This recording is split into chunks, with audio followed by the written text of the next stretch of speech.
বগুড়া এবং শেরপুরে যে নির্লজ্জ কায়দায় বিগত দিনে তারা ইলেকশন ইঞ্জিনিয়ারিং করেছে, আবার ভোট ডাকাতির মাধ্যমে বিএনপি প্রমাণ করেছে তাদের চরিত্র কিন্তু আওয়ামী লীগের চরিত্র থেকে অনেক বেশি ভয়াবহ।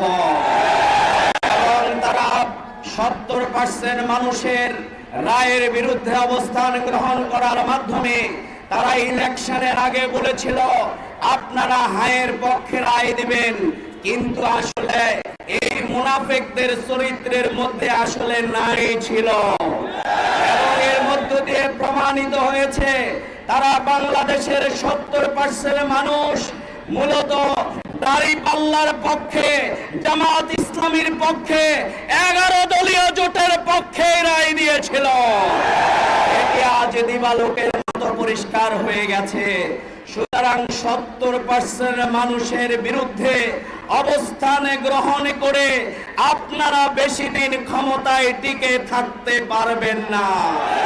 হয়তো ভাবছেন আইন বা আপনারা পরিবর্তন করছেন, আপনারা আজকে শেখ হাসিনা ব্যতীত আপনারা সব কিছুই আগের মতো রেখে দিয়েছেন, কিন্তু শেখ হাসিনা ফ্যাসিস্ট খুনি ভারতকে সাথে নিয়ে জনগণের বিরুদ্ধে গুম খুন আইনাগর তৈরি করে 15 বছর কাটিয়েছিল। আপনাদেরকে সেই সুযোগ জনগণ বাংলার মাটিতে দেবে না, দেবে না।